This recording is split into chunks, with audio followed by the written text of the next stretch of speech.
Hello ಎಲ್ರಿಗೂ ನಮಸ್ಕಾರ. ಇವತ್ತು ಚಿಕನ್ ಚಾಪ್ ಸಿಂಪಲ್ಲಾಗಿ ಹೇಗೆ ಮಾಡೋದು ಅಂತ ತೋರಿಸ್ತಾ ಇದ್ದೀನಿ, ಬನ್ನಿ. ಅದಕ್ಕಿಂತ ಮುಂಚೆ ಪ್ಲೀಸ್ ಸಬ್ಸ್ಕ್ರೈಬ್ ಮಾಡಿ. ಮುಂಚೆ ನಾನು ಬೇರೆ ಯೂಟ್ಯೂಬರ್ಸ್ನ ನೋಡಿಕೊಂಡು ಯಾಕೆ ಇಷ್ಟೊಂದು ಸಬ್ಸ್ಕ್ರೈಬ್ ಮಾಡಿ ಅಂತ ಹೇಳ್ತಾರೆ ಅಂದ್ಕೊಳ್ತಾ ಇದ್ದೆ. ಬಟ್ ನಿಜವಾಗ್ಲೂ ಅದು ಮೋಟಿವೇಟ್ ಮಾಡುತ್ತೆ ಇನ್ನೂ ವೀಡಿಯೋಸ್ ಮಾಡಬೇಕು ಅಂತ.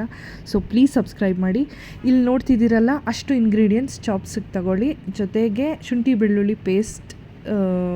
ಬೆಳ್ಳುಳ್ಳಿ ಕೂಡ ತಗೊಳ್ಳಿ. ನಾನು ಪೇಸ್ಟ್ ತೊಗೊಂಡಿದ್ದೆ. ಸೊ ಒಂದು ಬಾಣಲಿನಲ್ಲಿ ಎಣ್ಣೆ ಹಾಕಿ ಈರುಳ್ಳಿನ ಕಂದು ಬಣ್ಣ ಬರೋ ತನಕ ಹುರ್ಕೊಳ್ಳಿ, ಅಥವಾ ಟ್ರಾನ್ಸ್ಪರೆಂಟ್ ಬರೋವರೆಗೂ ಹುರ್ಕೊಳ್ಳಿ. ನಿಮಗೆ ಗೊತ್ತಾಗುತ್ತೆ ಅದು ಹುರ್ಕೊಳ್ತಾ. ಅದಾದಮೇಲೆ ತೊಳ್ಕೊಂಡಿರೋ ಅಂಥ ಚಿಕನ್ನ ಸೇರಿಸ್ಕೊಳ್ಳಿ. ಸೊ ನಾನು ಹೇಳ್ತಿದ್ದಂಗೆ ಮುಂಚೆ ಅನ್ಕೋತಾ ಇದ್ದೆ, ಯಾಕಪ್ಪ ಇಷ್ಟೊಂದು ಎಲ್ಲರೂ ಯೂಟ್ಯೂಬರ್ಸ್ ಹಿಂಗೆ ಕೇಳ್ತಾರೆ, ಸಬ್ಸ್ಕ್ರೈಬ್ ಮಾಡಿ, ಲೈಕ್ ಮಾಡಿ, ಶೇರ್ ಮಾಡಿ ಅಂತ. ನಿಜವಾಗ್ಲೂ ಇದರಲ್ಲಿ ಬೆಳಿತೀವೋ ಬಿಡ್ತೀವೋ ಅದು ಗೊತ್ತಿಲ್ಲ, ಅದು ಮುಂದಕ್ಕೆ ಹೇಗೆ ಅಂತ. ಆದರೆ ಖಂಡಿತವಾಗ್ಲೂ ಅದು ಒಂದು ಮೋಟಿವೇಶನ್. ನೆಕ್ಸ್ಟ್ ವೀಡಿಯೋ ಮಾಡಬೇಕು, ಯಾರೋ ನೋಡ್ತಿದ್ದಾರೆ, ಇಷ್ಟಪಡ್ತಿರಬಹುದೇನೋ ಅಂತ ಅಂದ್ಕೊಂಡು. ಸೊ ಸಬ್ಸ್ಕ್ರೈಬ್ ಮಾಡಿ ಪುನಃ ಕೇಳ್ತಾ ಇದ್ದೀನಿ. ಸೊ ಇವಾಗ ಚಿಕನ್ನೆಲ್ಲ ಹುರ್ಕೊಂಡ್ಮೇಲೆ ಉಪ್ಪು ಬೆರೆಸ್ಕೊಳ್ತಾ ಇದ್ದೀನಿ ರುಚಿ ತಕ್ಕಷ್ಟು. ಅದಾದಮೇಲೆ ಅರಿಶಿನ ಸೇರಿಸ್ಕೋತೀನಿ. ಈಗ ಸ್ವಲ್ಪ ಅರಿಶಿನ ಹಾಕ್ಕೊಂಡು ಹಾಗೆ ಫ್ರೈ ಮಾಡ್ಕೊಳ್ಳಿ ಸ್ವಲ್ಪ ಹೊತ್ತು. ಇದಕ್ಕೆ ನಾನು ಕುಷ್ಕ ರೈಸ್ ಮಾಡ್ಕೊಂಡಿದ್ದೆ ಕಾಂಬಿನೇಷನ್ ಆಗಿ, ತುಂಬಾ ಚೆನ್ನಾಗಿ ಬಂದಿತ್ತು. ಬಟ್ ಅದು ನಾನು ತೋರಿಸಿಲ್ಲ ಇಲ್ಲಿ. ಆಮೇಲೆ ಇಲ್ಲಿ ಅದಷ್ಟನ್ನು ನಾನು ಸ್ಟಾರ್ಟಿಂಗಲ್ಲಿ ಏನು ತೋರಿಸಿದ್ದೆ ಇಂಗ್ರೀಡಿಯೆಂಟ್ಸ್ನ ಅದಷ್ಟನ್ನು ರುಬ್ಕೊಂಡು ಈಗ ಸೇರಿಸ್ಕೊತಿದ್ದೀನಿ. ಹಾಗೆ ಶುಂಠಿ ಬೆಳ್ಳುಳ್ಳಿ ಪೇಸ್ಟ್ನು ಕೂಡ ಸೇರಿಸ್ಕೊಂಡಿದ್ದೀನಿ ಅದರಲ್ಲೇ.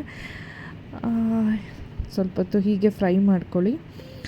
ಆಮೇಲೆ ಇದರಲ್ಲಿ ನಾನು ಚಕ್ಕೆ ಹಾಕಿದ್ದು ಯಾಕೋ ರುಬ್ಬೇ ಇರಲಿಲ್ಲ, ಅದು ಹಾಗೆ ಕಡ್ಡಿನೇ ಉಳ್ಕೊಂಡಿತ್ತು. ಯಾಕೆ ಅಂತ ನನಗೆ ಗೊತ್ತಿಲ್ಲ. ಸೊ ಇದಾದಮೇಲೆ ಸ್ವಲ್ಪ ನೀರು ಹಾಕ್ಕೊಂಡು ಕುದಿಸ್ಕೊಳ್ಳಿ. ಆಮೇಲೆ ಇದು ಗರಂ ಮಸಾಲೆ ಸೇರಿಸ್ಕೊಂಡೆ, 1-2 ಸ್ಪೂನಷ್ಟು ಗರಂ ಮಸಾಲೆ ಆ್ಯಡ್ ಮಾಡ್ಕೊಂಡಿದ್ದೀನಿ. ನಾನು ಏನೋ ಒಂದು ಜುಗಾಡ್ ಮಾಡಿಬಿಟ್ಟಿದ್ದೀನಿ ಇದರಲ್ಲಿ. ಅಂದರೆ ಪ್ರತಿ ಸಲ ನಾನು ಅಡುಗೆ ಮಾಡಬೇಕಾದ್ರೂ ಏನಾದರೂ ಒಂದು ಹೆಚ್ಚು ಕಮ್ಮಿ ಮಾಡೇ ಮಾಡ್ತೀನಿ. ಸೊ ಇದರಲ್ಲಿ ಏನಂತಂದರೆ ಸ್ವಲ್ಪ ನೀರು ಥರ ಆಯಿತು ಅಂತ ಹೇಳಿಬಿಟ್ಟು ಸ್ವಲ್ಪ ಕಾಯಿ ಮತ್ತು ಸ್ವಲ್ಪ ಗೋಡಂಬಿನ ಸಪ್ರೇಟಾಗಿ ರುಬ್ಕೊಂಡು ಇಲ್ಲಿ ಸೇರಿಸ್ಕೊಂಡಿದ್ದೀನಿ ಸ್ವಲ್ಪ ಥಿಕ್ನೆಸ್ಗೋಸ್ಕರ.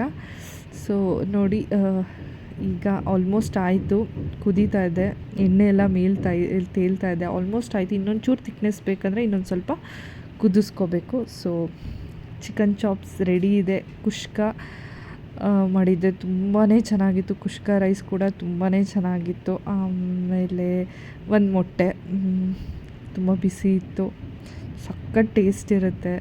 ಸಾಮಾನ್ಯಕ್ಕೆ ಈ ರೆಸಿಪಿ ತುಂಬ ಸಿಂಪಲ್, ಎಲ್ಲರೂ ಮಾಡಿರ್ತಾರೆ.